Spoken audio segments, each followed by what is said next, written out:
Lindsay, thank you so much for taking the time to come to our little tiny integrator office here in Garner, North Carolina. I can't thank you enough. I know you were just on a flight and you're headed in the area. And what are you actually here for? Instead of coming to see us, like what's the event? No, I just came to see you. Okay, perfect. So 2 flights, bad weather. Done. No, I'm here for the School of Photographers conference actually. So. Oh, okay. That's in downtown Raleigh. It correct? is. Yes, it starts. Okay. It started today actually. Oh. But I'm speaking tomorrow. Tell me about that. What is that speaking event on? So it's about the value of ID badging as a potential revenue stream for school photography businesses. Oh, perfect. I mean, that's perfect. I mean, that's a very important topic, and I think schools, which is our vertical, really, the K through 12 is what I call our meat and potatoes, is near and dear to my heart. So that's perfect because what we're going to talk about is the importance of actually the physical badge, right? Because we have this whole, with tech advancements, AI, everything's kind of getting pushed into this, what I call the robot world in a sense, right? But the physical ID is so key for everything we do. And I really kind of want to dive deep into that. You're speaking my language. It's like my favorite topic on planet Earth. Absolutely. So I have some questions. We did go over them. So for physical IDs, I do like one of the important questions for me that's kind of getting also thrown around. We hear in the industry a lot that the physical ID identification cards are dead. Mm-hmm. Why do you think people keep trying to declare the physical IDs dead? Well, I mean, everyone loves hyperbole, so we might as well be just as dramatic as possible and go to extremes. Facts. And I mean, I think that does garner attention when you're talking about mobile credentials. Yeah.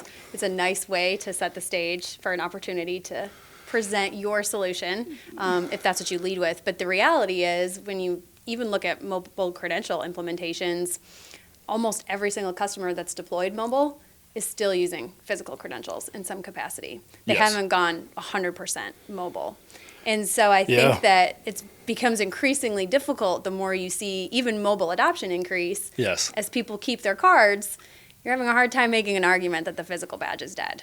No, absolutely. Yeah. Especially with, and we've talked about this in the past, it also brings that camaraderie to an organization, right? Mm-hmm. Or to a school district or to whatever it is. But, for me, from my point of view for that is I go back to my prior experience is just the military. Even just the military, when you pull up to any installation, you're still having to show a physical ID card. Sure. So it's entertaining to me that the industry tries to gear it towards almost, to me, it's more of a sales pitch. It is. Right? Like, it's like the organizations are like, we're going mobile, mobile, mobile.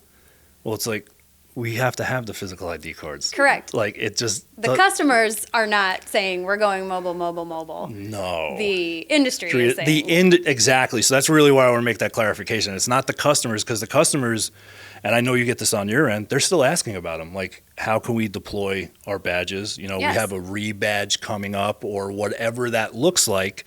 We have to have the physical IDs, especially with, like, for me, the biggest thing is like high school, right?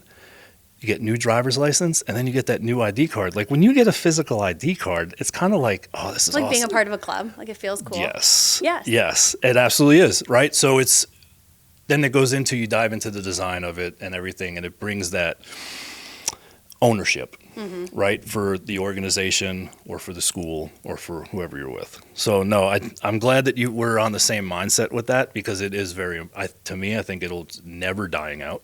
I agree. 100% is going to be around forever, and people just need to wrap their minds around it, and so do all these manufacturing companies and all these organizations. It's just not going anywhere. It may evolve for sure, and I think that the two technologies will coexist. But 100%. What I think has been really great is the talk about mobile has made people talk about physical badges more. Yes. Because now all of a sudden we're having like really quality conversations about, okay, well, what's your issuance process going to be like? Yes. If you want to deploy mobile, what's your current infrastructure look like? Yes. How do we get there?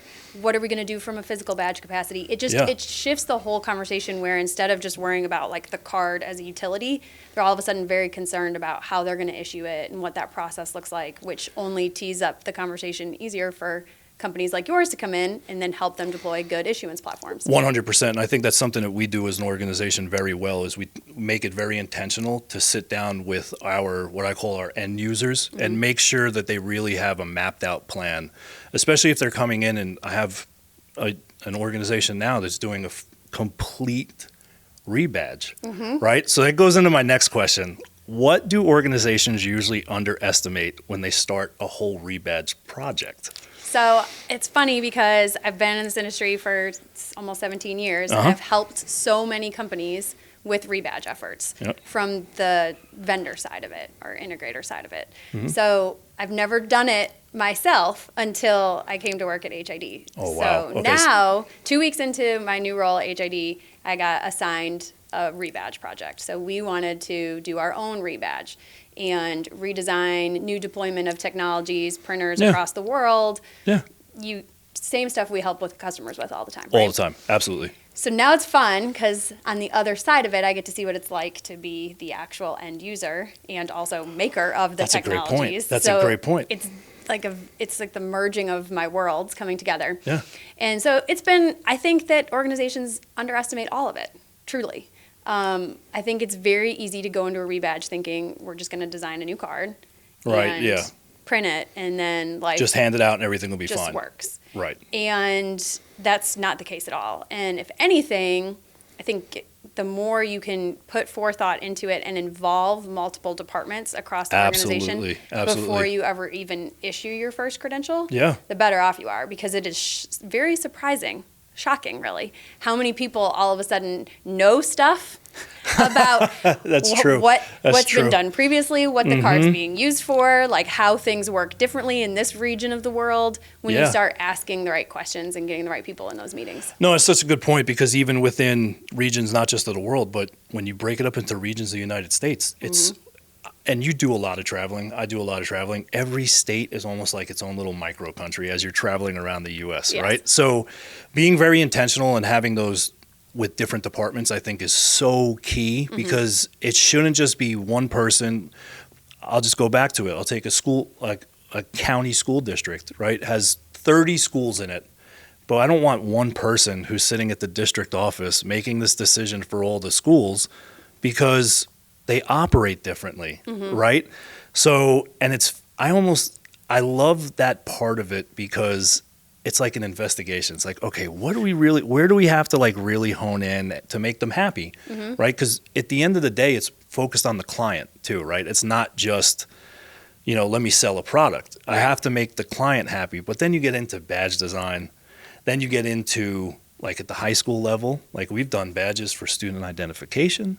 We've done badges for homecoming events, special events, and they're all different. And then these are also keepsakes that they get to have as a student level at, for the rest of their life. You're like, oh, it'll trigger those memories. Yes. So like, to me, that's fun. That's the fun part about it too, is you get to do that, while also those ID cards are also used to keep the school safe. Or the organization safe. Because I think where the miss is in the industry is that we forget that holding up your ID card, physically holding your ID card, is that first form of identification from a security standpoint. Yep. Right? So even having it on mobile,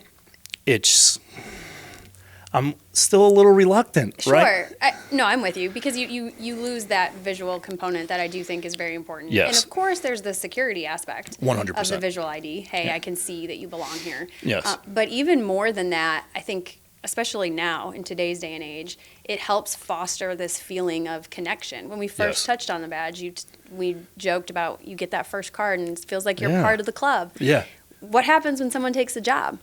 What's the first thing they do? They take a picture of their badge. They text it to their family. They potentially post about it on LinkedIn. 100%. It's this like, I'm part of the club now. I'm here. Yeah. And wearing one creates a sense of belonging and community among your team members. I noticed that here, a change here is when we do new hires, that one of the first things I do is I get we use business cards also as ID cards. So we use the PVC card, right? Your standard 30 mil, and that's also their business card. Yep. So I get them a stack of those and I put it on their desk, right? And the greatest thing is when they hear about it and then they see it, they're instantly changing their LinkedIn profiles. They're taking ownership of the company. Yeah. And that motivates them. They're like, I'm part of something, right? Because we are. We're a small family owned and operated business here, but we do bigger things for the size of the company. Yeah. So it's really cool because we just had a new hire, and she's like, when do I get my company shirt? And then it's awesome because they hit the ground running because they feel part of something. Yes. How many times have you heard stories of a new hire, right?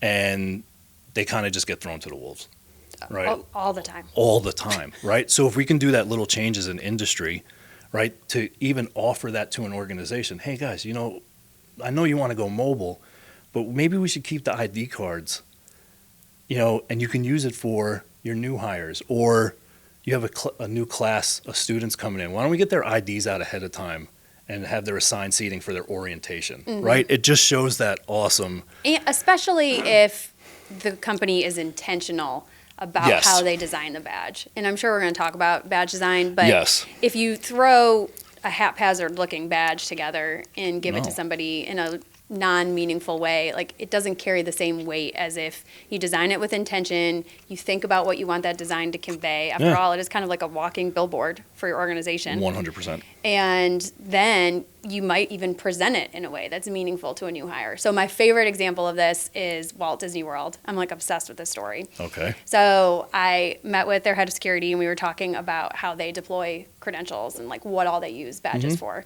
And of course there's two different types of badges. There's a cast member name tag that you would see if you're in a park or interacting with a cast member, which is what they call their employees. But then there's their actual access credentials. So they all, of course, carry access cards and 100%. employee badges on the back end. And they deploy thousands of these. I mean, so many employees. Oh, I can at only Disney World. imagine with the size of the organization. Yeah. Yeah. But when you finish orientation and you finish like your whatever it is, 3-4 days of being a new hire, the first thing that they do is Mickey Mouse comes in and delivers your new employee badge to you. Stop it. Yes. Which is like the coolest moment, is it not? Is that not the best way to get a badge? No, I mean, it is pretty awesome. I mean, it's your childhood. Yes. It's your childhood. And like, how could you feel better about being a part of working at Walt Disney World? No, I mean, it doesn't matter what you're doing. Like, you'll be sweeping the floors and you just finish orientation and Mickey delivers your badge. 100%. No, I mean, that's pretty awesome. I mean, obviously every organization can't do it. Doesn't have Mickey Mouse? And can't do it to that level. But with the badge design, how crucial is it for organizations to take the time with organizations like mine or, manufacturing partners or whoever's helping them do that integration or rebadge to focus not just on the tech side of the card, right? But also the design, like what really needs to be kind of an emphasis on that? I think the design is crucial. And over the course of last year, I actually had the opportunity to work on SIA, Security Industry Association's corporate credential design guide. So we published this guide in April of this year. It's the first time the security industry's ever had a document that said, hey, here's how you should actually design employee badges, which is wild. There's been standards around government credentials forever. Yes. Zero standards in the corporate space. It is. When I read that, when we talked about this before and you've posted about it, I was blown away that was the first one. The first one ever. In 2026. Ever. Crazy. But all that to say, a bunch of great minds got together, shared ideas and input into what should go behind an employee badge design. And I won't say that I agree with every single thing that's in it. Neither should every company who reads it. 100%. Take things with a grain of salt, determine what's best for your organization. But there are some things that are very clear that I love about it. Number one, of course, is like high quality photo. Current has to be taken within the last 4 years is the recommendation. Okay. Or if your appearance has changed significantly, it should be updated. Gray hair. Gray hair, weight loss, like so many reasons. Yeah, absolutely. So high quality photo. Name, printed in large, easy to read font. You should be able to read it from 8 feet away. Yes. Which I think is great, not just for security, but also, again, for connectedness and belonging. Yeah. And also that how often those badges are redeployed or reissued. So the recommendation in high security environments is every 2 to 3 years. And of course there's other design standards and recommendations like lamination and holographic elements, but the very basic high quality photo, large name, like let's just meet the minimums here. And the great part about that being released is then these organizations will go back to like high security organizations. They can move their SOPs Yes. and alter it with that basic guidance, right? Yes. So you said 2 to 3 year issuance. I know organizations do every 12 months. Which is great. Right, which is amazing. I think we should be intentional about that. But I've also seen the other end of it. Where they right? go like 15 years. Oh, I had an organization where ladies like, this has been my ID card for 33 years. It's the only. I'm like, I'm surprised your picture is still on there. That's amazing. I can't believe this. I'm actually impressed with that. But we need to get you a new one, Betty. You know, so it's like, I'm glad that has come out. What was your involvement with that? So we met every month. Everybody contributed to it. I had more to contribute on the design side of it than I probably did on the security and cryptography side. Because that's not necessarily my level of expertise. So you could tell the whole committee, everyone kind of picked and choose the areas that they were most passionate about. And so I had most involvement in the design recommendations. Perfect. That's awesome. So that kind of goes into my next question.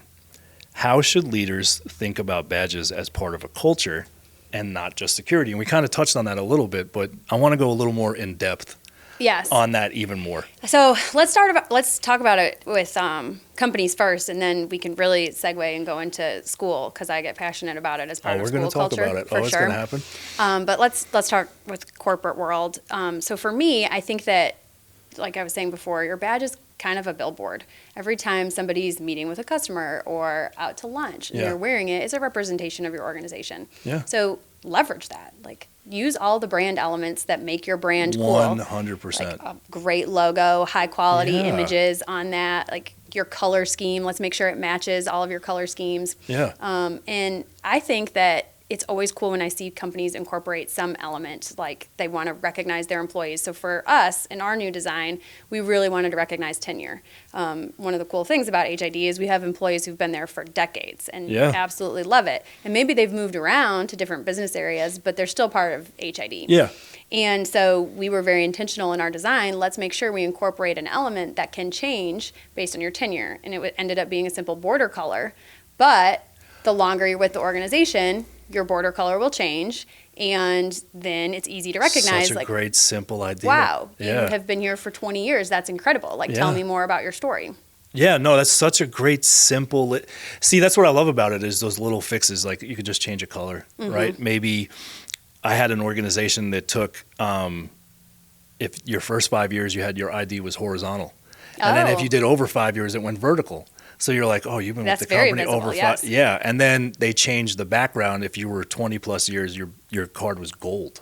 Oh. And I was like, okay, that's different. But they took ownership of it, right? It was really great because the individual I was speaking with, she was so excited. Like, Billy, we have to order more gold cards. I have 6 new employees that are going over the 20-year mark. We're throwing a party for them. That's cool. And she goes, we're going to release their ID cards to them in front of the whole company, because it was a form of legitimate recognition, ownership. And it was such a cool thing to hear. I was like, well, what do we need to do? She's like, we have to go through these steps. And I said, well, how can we help you with that? That's so cool. What do I, because it was the first time we were speaking on it. And she was like, well, can you help me with the design? And this was an older lady, right? She's like, and she told me, she's so sweet. She goes, I'm just not good with computers. I was like, okay, we're going to figure out how to get your IT team to help you get on a Teams meeting, and we're going to knock this out. And we did. We did it, and they loved it. And she writes me all the time. She'll send me little pictures in the email, like, hey, got a gold ID card that came by today. I'm like, that's awesome. Like, and that's the fun part about the job, right? That is very the cool. Absolute fun part about it. When organizations are focusing on a rebadge or a new design for whatever reason, how important is the actual ID card printer to the actual ID card design? Yeah, it's pivotal. And honestly, it's one of my biggest reasons for recommending that marketing be involved in the design process, but they can't just take complete ownership of it without any awareness of what's happening on the technology side. Because as you know, when you live in this world and you deal with card printers on a daily basis, there's a distinct difference between a direct-to-card printer and what it can produce from an image quality perspective, and a retransfer printer and what it can produce from an image quality perspective. Absolutely. And both have their lanes, and they can both work very, very well as long as you know when you're designing the badge what you're working with. Or you can design your badge first and back into the card printer technology that you need after the fact, but be willing to make the investment in a higher quality card printer if your design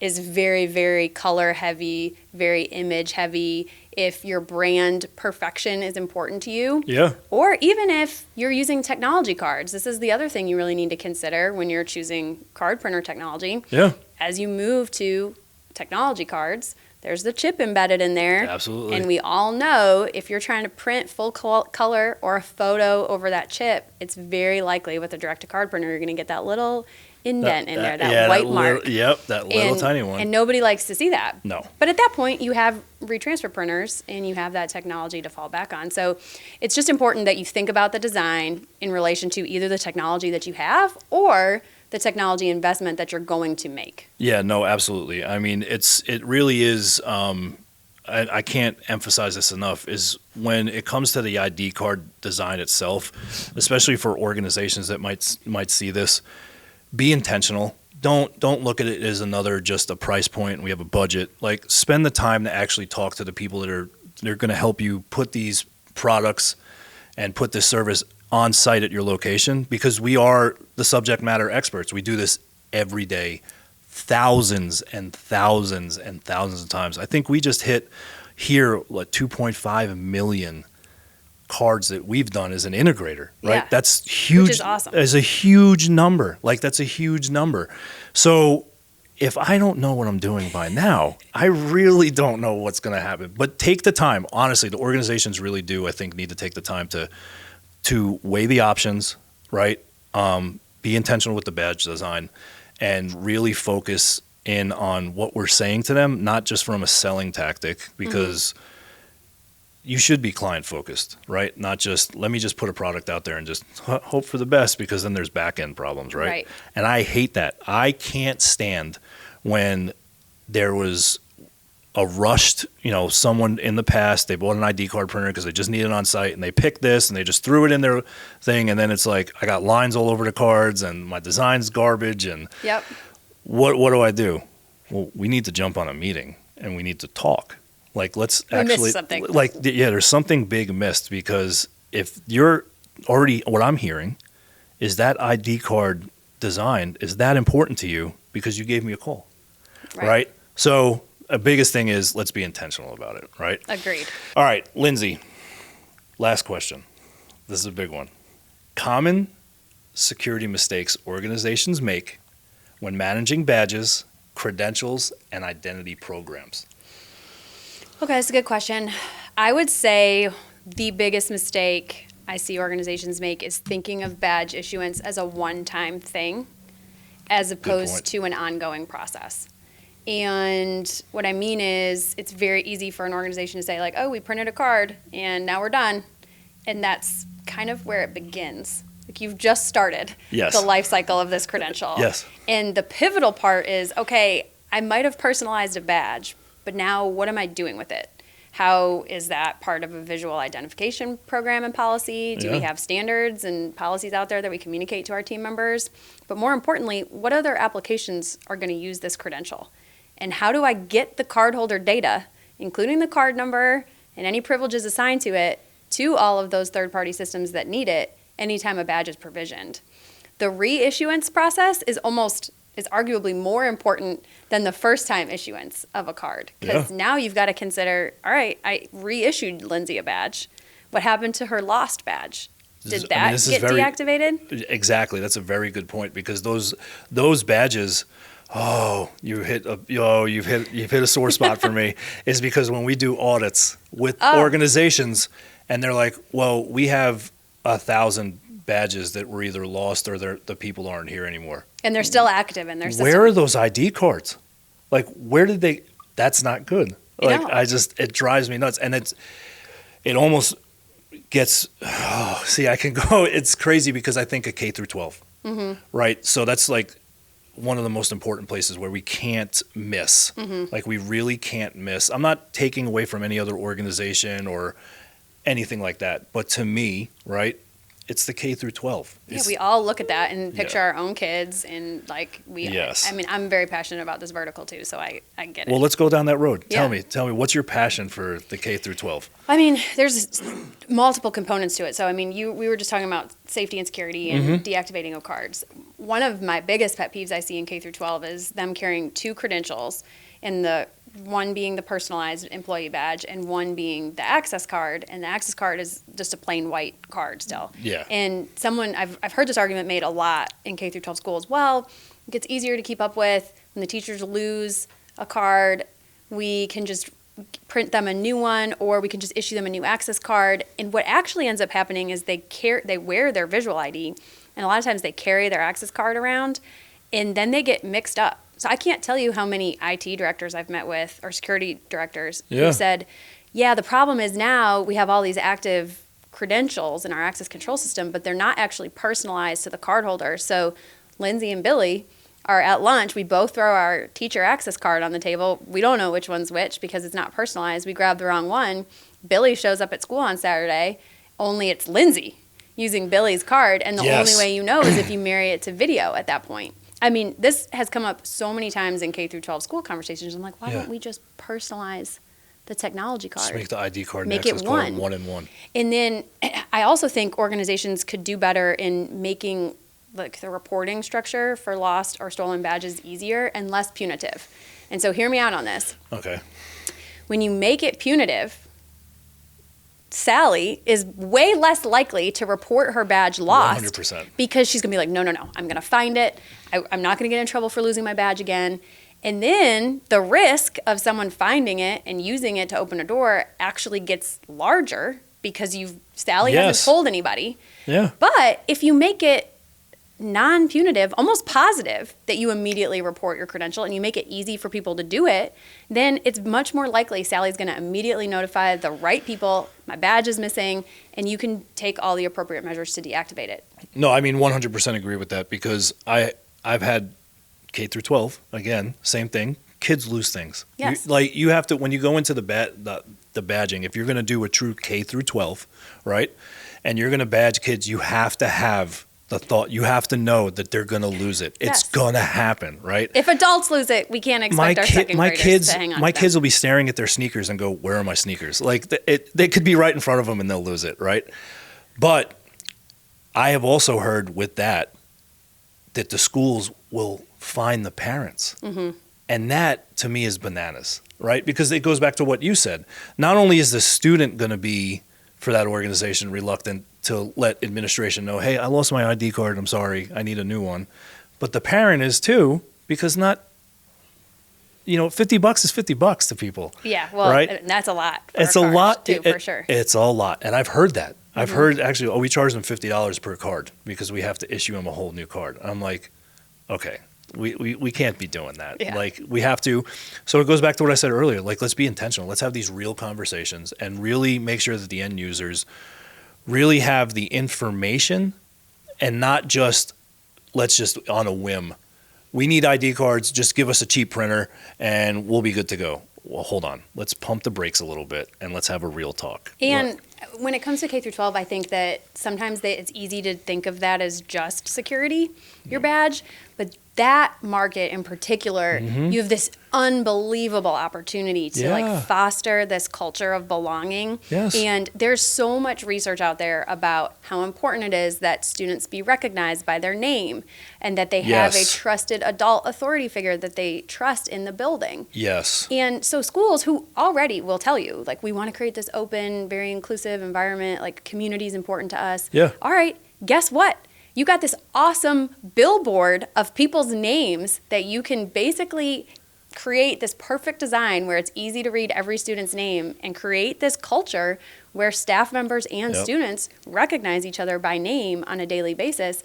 You instantly elevate student engagement. It actually is shown to increase student attendance, retention. 100%. So it's not just safety and security, it's inclusion and belonging. No, 100%. And, I think the great thing is we're both parents. Mm-hmm. My kids are in high school, both my daughters. And when my daughter started ninth grade, she said one of the best things was, one, because I work in the industry, but two, she was like excited to show me, Dad, I got my high school ID card, which is also their access card.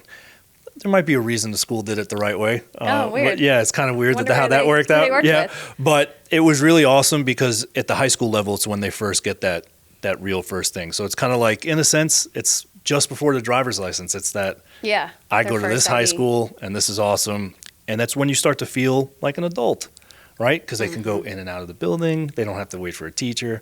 So no, I really think that for physical IDs are not going anywhere. Agree. I think the industry just needs to get on that train and just ride it into the sunset, because they're not going to go anywhere. We need them. It's that truly from ownership, camaraderie, right, to a culture for your organization, but also the important part is from a security standpoint, right? So you walk into a building, you show your ID card, you're good to go, and everyone in that organization is going to feel a little bit safer. So, Lindsay, I appreciate it very much for taking the time to sit down with us. We got to do this again. So I'm going to make sure when I follow you on LinkedIn, you have to check out Lindsay's LinkedIn page if you don't follow her. Thank you. Make sure you follow her. You do some awesome work with HID now. I love your videos that you're putting up. Very informative. And if you haven't seen them, please check out Lindsay's page. We'll put the link to her page directly at the end of this. But Lindsay, thank you so much. Thanks for having me. It was so much fun. I appreciate it. Thank you.